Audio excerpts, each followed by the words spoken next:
Eh bien, chers amis de Code Révision, bonjour. On se retrouve une nouvelle fois pour un tournage, cette fois-ci avec un long retour dans le temps. La dernière fois, c'était en 1900 et nous avons carrément aujourd'hui atterri à la base de loisirs et à l'époque médiévale. J'ai près de moi Caroline.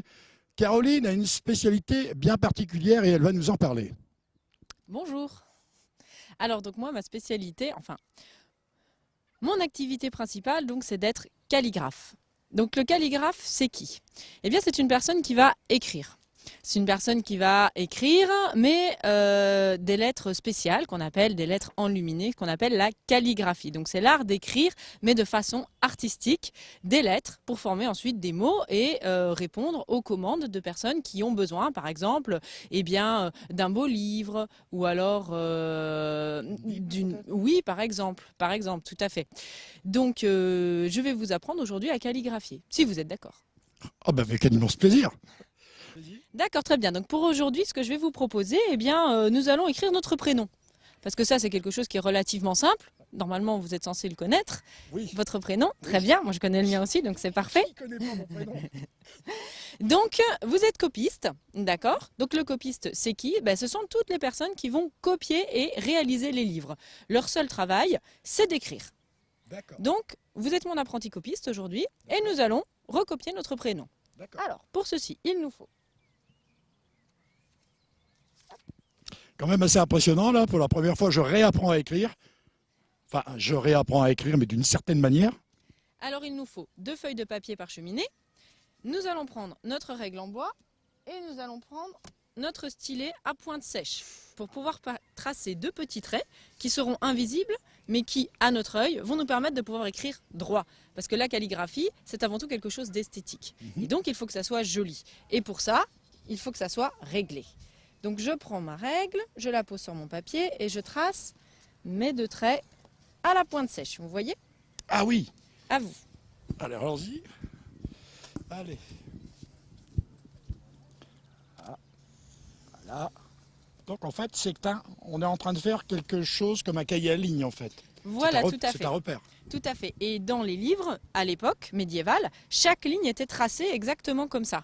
Ils traçaient également les cadres afin d'éviter d'en sortir. Et donc, c'est ce qui permettait après d'avoir ce genre de mise en page avec tous les petits traits tracés ici, les traits qui étaient tracés ici. Et donc, l'écriture était bien réglée et bien propre. Donc, nous disions il y a quelques minutes, c'est une écriture très particulière et voici, le cours commence réellement. C'est là que le cours va commencer. Alors, Gérard, donc on va commencer par ton prénom. Donc, je trempe mon calame. Voilà.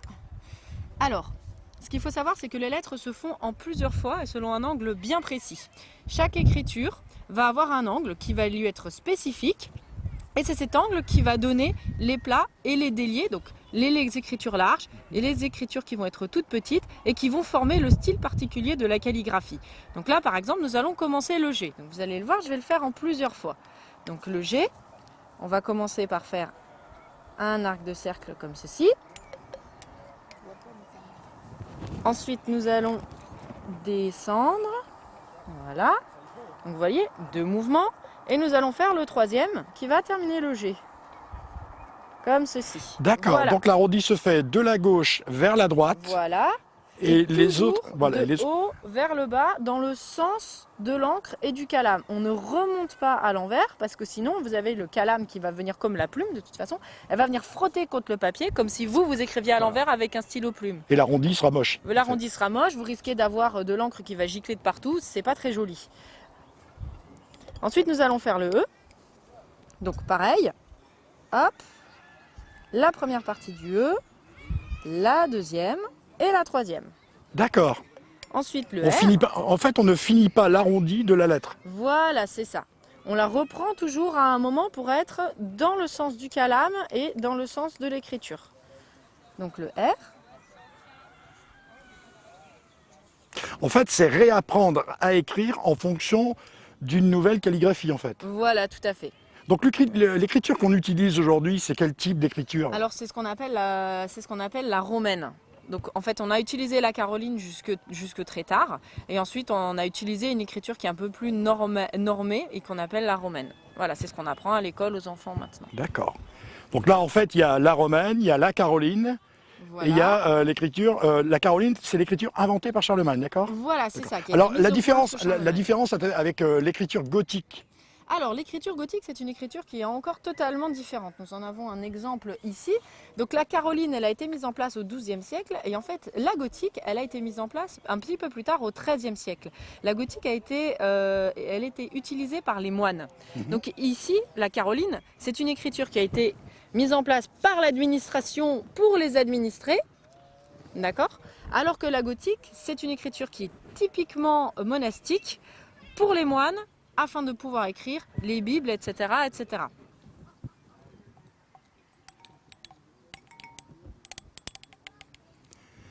Alors, le G. Alors.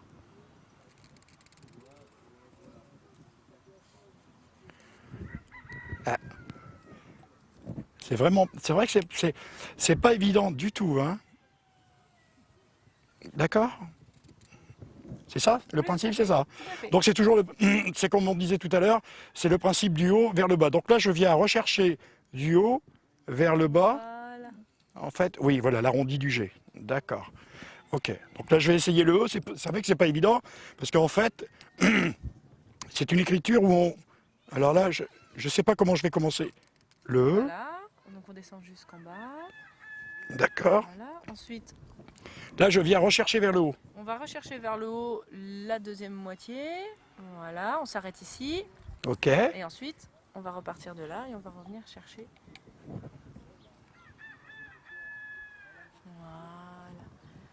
Voilà. Waouh! Voilà, et c'est ce qui va vous donner ici le trait large, ici le trait qui est plus étroit, et donc c'est ce qui va donner ces différences de largeur au niveau de l'écriture à chaque lettre. Ah ouais, c'est vraiment particulier.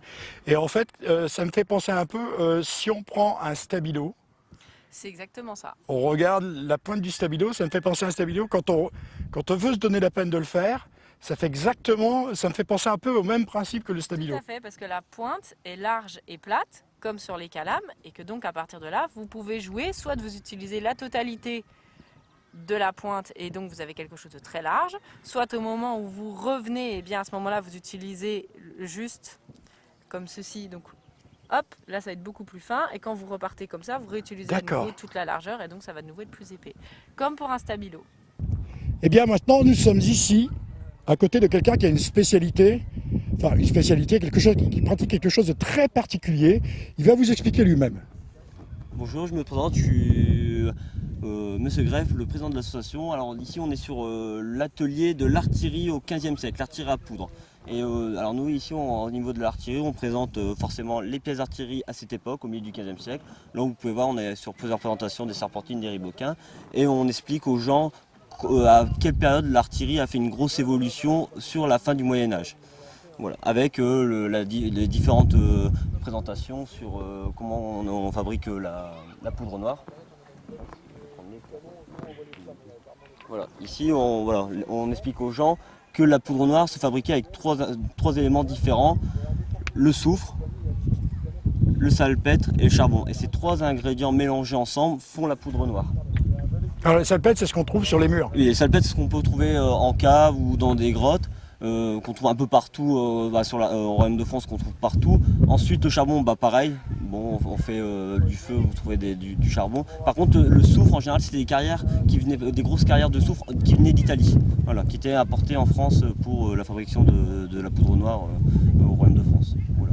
Donc là, on a des pièces d'artillerie qui sont quand même assez spéciales. Elles sont de quel calibre?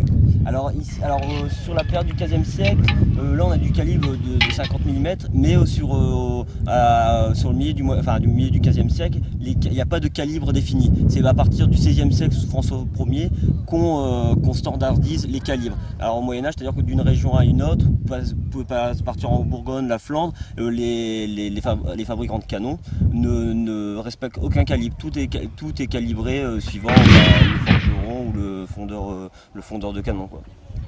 Du coup, c'est pour ça qu'en général, il y avait beaucoup de servants sur une pièce d'artillerie et on avait des tailleurs de pierre qui fabriquaient les boulets au fur et à mesure des tirs. Une question que j'aimerais vous poser. Comment avez-vous fait pour réunir tout ce matériel? Alors ça a été déjà un long travail durant plusieurs années puisque la compagnie elle existe depuis 2006. Du coup, bon, et c'est du matériel qu'on a soit nous recréé, comme les pièces d'artillerie, c'était fabriqué en partenariat avec des gens qui ont l'habitude, et une partie que c'est nous qui fabriquons, mais aussi avec des marchands de toute l'Europe. Voilà, avec soit de notre propre denier ou ces associations un petit peu au fil des années qui acquérit l'armement, les campements, voilà.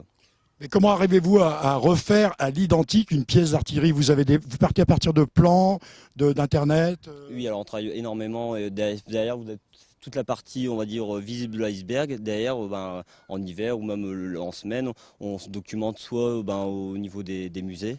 Des musées, c'est-à-dire des pièces d'archéologie, soit aussi avec des documents d'époque qu'on a retrouvés soit du 14 du 15e siècle, et après avec des bases avec des enluminures, des choses comme ça. Voilà.